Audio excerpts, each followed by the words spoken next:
ഒരു തവണ നിയമസഭയിൽ വന്നിരുന്നു എന്നെ കാണാൻ. പറഞ്ഞു ഞാനിങ്ങനെ വെറുതെ ഇവിടെ വന്നതെന്ന് അറിഞ്ഞപ്പോ എന്നാ പിന്നെ നീ ഇവിടെ ഇരിക്കുന്നുണ്ടല്ലോ എന്നിങ്ങനെ വന്നതാണ്. നിയമസഭ കണ്ടു, തിരിച്ചുപോയി. നിയമസഭക്കകത്ത് പ്രവർത്തിക്കുന്ന എന്റെ ഓഫീസിലെ ആളുകളെല്ലാം വളരെ സൗമ്യമായി അവരുടെയൊക്കെ മനസ്സിൽ സ്ഥാനം പിടിക്കുന്ന നിലയിൽ പെരുമാറാൻ അദ്ദേഹത്തിന് സാധിച്ചു. അതോടൊപ്പം നിങ്ങൾക്കെല്ലാം ഓർമ്മയുണ്ടാകും, പാർട്ടി കോൺഗ്രസ് കണ്ണൂരിൽ വെച്ച് 2022 നടന്നപ്പം ആ കോൺഗ്രസിൽ പാർട്ടിയുടെ വ്യത്യസ്ത തലങ്ങളിൽ പ്രവർത്തിച്ച ആളുകളുടെ റീൽസ് പാർട്ടി തയ്യാറാക്കി, ചെറിയൊരു ഡോക്യുമെന്റ്. അതിൽ രാഘവന്റെ റീലും പാർട്ടി തയ്യാറാക്കിയിരുന്നു. ഒരു ചെറിയ അദ്ദേഹത്തെ ബ്രീഫ് ചെയ്യുന്ന, അദ്ദേഹത്തെ കുറിച്ച് ബ്രീഫ് ചെയ്യുന്ന ഒരു ചെറിയ റീല്. സൈക്കിളിൽ സഞ്ചരിക്കുന്ന ആളാണ്. സൈക്കിൾ എന്ന് കേൾക്കുമ്പം നമ്മുടെ കാലത്തെ പാർട്ടി പ്രവർത്തകർക്കിടയിൽ സൈക്കിൾ വളരെ കുറവാണ്. എന്റെ കാലത്താണ് കേട്ടോ. എനിക്ക് പിന്നെ ശേഷമുള്ളവർക്ക് അതുണ്ടാവില്ലല്ലോ തീരെ.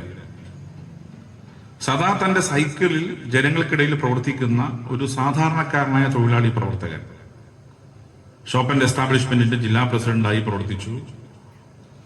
മറ്റ് കാറ്റഗറി സംഘടനകൾ, കൺസ്ട്രക്ഷൻ യൂണിയൻ ഉൾപ്പെടെയുള്ള വിവിധ ട്രേഡ് യൂണിയൻ രംഗത്ത് പ്രവർത്തിച്ച് സദാ ജനങ്ങളെക്കുറിച്ച് മാത്രം ചിന്തിച്ചൊരു സാമൂഹിക പ്രവർത്തകൻ. അതായിരുന്നു സഖാവ് KR എന്നുള്ള രണ്ടക്ഷരം. ജനങ്ങൾക്കിടയിൽ അദ്ദേഹം പ്രവർത്തിച്ചതുകൊണ്ടാണ് നിങ്ങൾ അദ്ദേഹത്തിന് ഇങ്ങനെ ഒരു ആദരവ് നൽകാൻ തയ്യാറായത്. സാധാരണക്കാരനായ ഒരു തൊഴിലാളി നേതാവ് ജനങ്ങൾക്കിടയിൽ തന്റെ പൂർണ്ണ സമയം പ്രവർത്തിച്ച് ഈ നാടിന് സംഭാവനകൾ നൽകി അദ്ദേഹത്തിന്റെ ജീവിതം പൂർത്തിയാക്കി അദ്ദേഹം മരിച്ചു. അദ്ദേഹത്തിന് നിങ്ങൾ ഇത്രയും ആളുകൾ ഇവിടെ തടിച്ചുകൂടിക്കൊണ്ട് ആദരവ് കൊടുക്കുന്നു. അത് അദ്ദേഹത്തിന് അദ്ദേഹം നടത്തിയ പ്രവർത്തനത്തിലുള്ള അംഗീകാരമാണ്. അദ്ദേഹം ഈ നാടുള്ളിടത്തോളം കാലം സ്മരിക്കപ്പെടുമെന്ന തെളിവാണ് ഇവിടെ ഒത്തുകൂടിയ ജനാവിധി. ഞാനാണെങ്കിൽ 10-43 മാസമായിട്ട് ഒരു രക്തസാക്ഷി ദിനവും ഇല്ല, ഒരു ചരമവാർഷിക ദിനവും ഇല്ല. ആകെ മറ്റ് അനുബന്ധ പരിപാടികളല്ലാതെ ഞാൻ അവസാനമായി പ്രസംഗിച്ച ഒരു രാഷ്ട്രീയ പ്രസംഗം 2022 12 രക്തസാക്ഷി ദിനാണ്. 12 രക്തസാക്ഷി ദിനത്തിൽ അടൂരിൽ പ്രസംഗിച്ചു കഴിയുമ്പോഴേക്കും ഞാൻ സ്പീക്കറായി. രാഷ്ട്രീയം നിങ്ങൾക്കറിയാം വളരെ സങ്കീർണമാണ്. പൊതുവിൽ ഞങ്ങളെ കുറിച്ച് പറയും, ഈ സഖാക്കളെ യോഗത്തിൽ ആരും പോകാത്ത എന്താന്ന് പറഞ്ഞാൽ അവരെടുത്ത കാര്യം ഒന്നും പറയില്ല. അവർ America, Afghanistan, Iran, Iraq, Cuba ഇതെല്ലാം കഴിഞ്ഞ് എത്തുമ്പോഴേക്ക് ഏതാണ്ട് രാത്രി 9 മണിയാവും. അതുകൊണ്ട് നമ്മൾ പരമാവധി ചെയ്യാറുള്ളത് ഇത്ര യോഗം വരും അങ്ങ് മുങ്ങിക്കളയല്ല. പക്ഷെ ഇന്നത്തെ രാഷ്ട്രീയ പശ്ചാത്തലത്തിൽ സാർവദേശീയ തലത്തെ രാഷ്ട്രീയത്തെ പരാമർശിക്കാതെ ഒരു കമ്മ്യൂണിസ്റ്റുകാരന് പോകാൻ പറ്റുമോ? സാർവദേശീയ തലത്തിൽ നടക്കുന്ന സംഭവ വികാസങ്ങൾ എങ്ങനെയാണ് നമ്മളെ ബാധിച്ചത്? അതല്ലേ ഇപ്പോ നിങ്ങൾ അടുക്കള ഗ്യാസ് കിട്ടുന്നുണ്ടോ? ഒരു കുറ്റിയുള്ളവന് അടുത്ത കുറ്റി കിട്ടണമെങ്കിൽ 25 ദിവസം അല്ലേ? 45. 2 കുറ്റിയുള്ളവനോ? ഇത് വീടുമായിട്ട് ഇങ്ങനെ വലിയ കുറ്റിയൊന്നും ഏർപ്പാടാക്കുന്നത് ശരിയല്ലാത്തതുകൊണ്ടാണ് കൃത്യമായിട്ട് അറിഞ്ഞൂടെ. എന്നാലും ഞാൻ മനസ്സിലാക്കുന്നത് 25-45 ദിവസം എന്നൊക്കെയാണ്. സാർവദേശീയ തലത്തിലെ സംഭവ വികാസങ്ങൾ എങ്ങനെയാണ്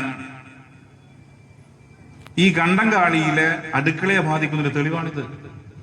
അതുകൊണ്ട് സാർവദേശീയ തലത്തിൽ നടക്കുന്ന പ്രശ്നങ്ങളോട് കമ്മ്യൂണിസ്റ്റുകാരൻ പ്രതിഷേധിക്കുമ്പോൾ ഇനി അത് നിങ്ങൾ നടത്തിയാൽ മതി എന്ന് പറഞ്ഞ് മാറി നിൽക്കാൻ പറ്റൂല. ഇനിയിപ്പോ നിങ്ങൾ വാദത്തിന് വേണ്ടി, സ്ത്രീകൾ കുറച്ച് എണ്ണൊക്കെ കുറവാണ്, നിങ്ങൾ ചിലപ്പോൾ വാദത്തിന് വേണ്ടി പറയും ഞങ്ങൾക്ക് ഗ്യാസ് ഒന്നും ഇല്ലെങ്കിലും പ്രശ്നമില്ല, ഞങ്ങൾ പറ്റും. എത്ര ആൾക്ക് പറ്റും? എത്ര പേർക്ക് ഇനി ഗ്യാസ് ഇല്ലാതെ വിറകിലേക്ക് പോകാൻ പറ്റും? നമ്മൾ അങ്ങനെ സെറ്റ് ചെയ്തു എന്ന് പറഞ്ഞാൽ എങ്ങനെയാ? തലശ്ശേരി ഇങ്ങനെ ജയിച്ചു, അങ്ങനെ ജയിച്ചു എന്നൊക്കെ പറയും.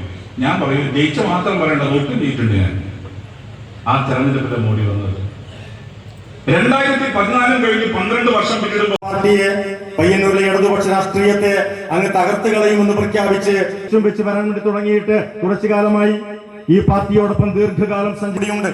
അങ്ങനെ ഈ പയ്യന്നൂരിലെ പാർട്ടിയെ തകർക്കാൻ വേണ്ടിയിട്ട് മുന്നോട്ടേക്ക് വരുന്നവരോടെല്ലാം ഞങ്ങൾക്ക് പറയാനുള്ളത്, തുടിക്കുന്ന സ്മരണകൾ ചെറുക്കൽ തമ്പുരാന്റെ കോവിലകത്തേക്ക് കൊണ്ടുപോകുമായിരുന്ന, ചീനയിൽ കൊണ്ടുപോയ ജനങ്ങൾക്ക്, പട്ടിണി കിടക്കുന്ന മനുഷ്യർക്ക്